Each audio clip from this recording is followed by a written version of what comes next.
It was my intention to come before you today to announce that Jessica Kelley had accepted a plea agreement with the state of New Mexico and was going to plead guilty to several counts in the indictment, including child abuse resulting in death, tampering with evidence, aggravated battery, and conspiracy to tamper with evidence.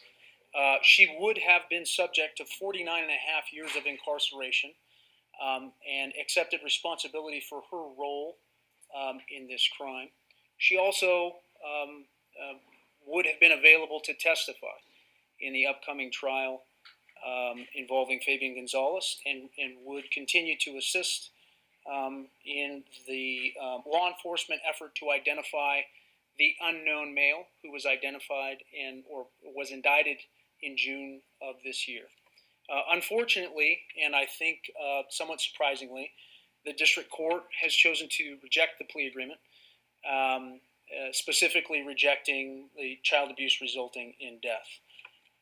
Both the state of New Mexico and the defense attorney believed that we had a sufficient factual basis, and so I think we were somewhat surprised by the court's rejection. It's an exceedingly rare thing for a court to reject a plea agreement of this kind. My commitment, however, is to continue to work to try and prepare for the trial against Fabian Gonzalez and to work to try and identify the unknown male. As you can imagine, making the decision to enter into this kind of plea agreement wasn't taken lightly. It was something that I struggled with. It was something that our team gave a lot of thought and consideration to. But we felt it was necessary to obtain Jessica Kelley's cooperation, if not only to strengthen the case against Mr. Gonzalez, but also, more importantly, to help us identify the male who we're still looking for in this case. At this point, we are going to evaluate every option that we have available to us, and we'll be taking appropriate actions, hopefully in the very near future. As everyone's aware, Fabian Gonzalez's trial is in next month, and so we are still preparing for that. Without Jessica Kelley, that trial becomes far more complicated and far more difficult. But again, more importantly, my primary concern is to figure out a way for us to try and give law enforcement the information they need to identify the unknown man. It was not, I would think, something that either the state or the defense attorneys anticipated when they went into court today. In fact, there was a prepared factual basis and proffer that the parties had agreed to. It's my understanding that that proffer was not allowed to be read into the record. And so we will be, again, looking at the record, trying to determine what steps, if any, we can take, because we still believe that this agreement is in the best interest of justice. 49 and a half years in the Department of Corrections is a significant term of incarceration. And while not a perfect outcome or something that we had wished, we felt it was necessary given the limitations in some of the missteps that happened earlier on in the investigation and some of the false and misleading information that Michelle Martins provided to law enforcement.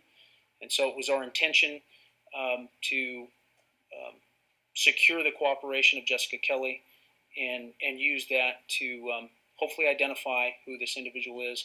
I hope that what happened today doesn't jeopardize those efforts, but we will continue to do everything that we can to make sure that we seek justice for Victoria Martins. So I can't comment on any ongoing law enforcement actions. I can't comment on any information provided by Ms. Kelley. And I won't be able to give you any direct comment on what we intend to introduce at Fabian's trial. I will note that we have been ordered by the district court to file a statement of facts, and we are in the process of doing that now. It's an 18-page statement of facts, and that will we'll satisfy the court's order and we'll move forward from there. So with that, I'll take a few questions. Hey, Torres, it kind of sounded when Judge Charles Brown asked Kelley today to, kind of speak on her behalf. It kind of seemed that he denied everything because she didn't understand her charges. Was that your understanding? No, I wasn't in the courtroom. It's my understanding that, and this has been an extensive process, an ongoing process that's involved Ms. Kelley and her attorneys. They've had a significant opportunity to discuss the terms of that agreement. She signed the plea agreement. She was well aware and advised by her counsel with regard to what those charges were. And again, the parties felt that they had an adequate factual basis. They weren't allowed to enter that factual basis into evidence. And the judge concluded that the facts as presented in the court today didn't constitute child abuse, and that's the court's judgment. We won't second guess that. Is it something that you guys can appeal with the rejection? We're going to look at every available alternative and legal remedy for this. Like I said, I think it's critically important that we obtain Jessica Kelley's cooperation so that we can hopefully identify the missing man. And I think what is more likely going to occur is a motion to reconsider, a more detailed motion for the judge to consider the full legal landscape. We didn't anticipate this. We certainly didn't brief this issue. I don't think, as I said before, either the parties expected the judge to reject this deal.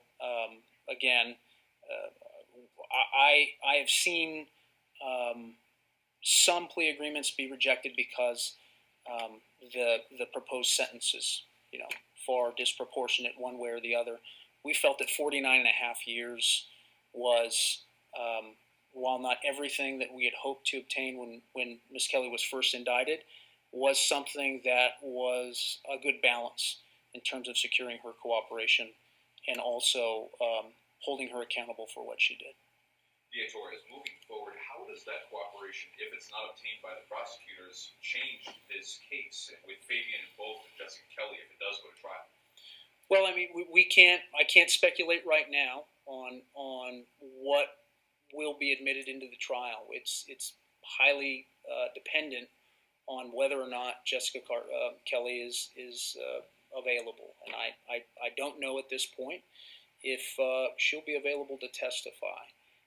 Because her cooperation in Fabian Gonzalez's case was predicated on this plea agreement, which was rejected by the court. And so I think what happened today is certainly going to impact our ability to move forward with that case in October.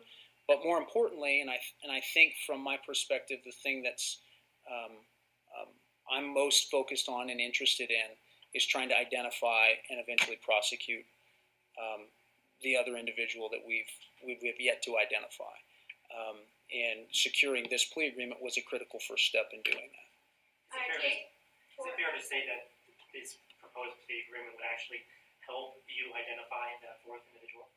Well, what plea agreements like this do is it solidifies the expectations and the ongoing cooperation of the people that are involved and who have accepted agreements like this. This is a habitual offender agreement that calls for significant time, but it also lays out very clearly what the expectations are.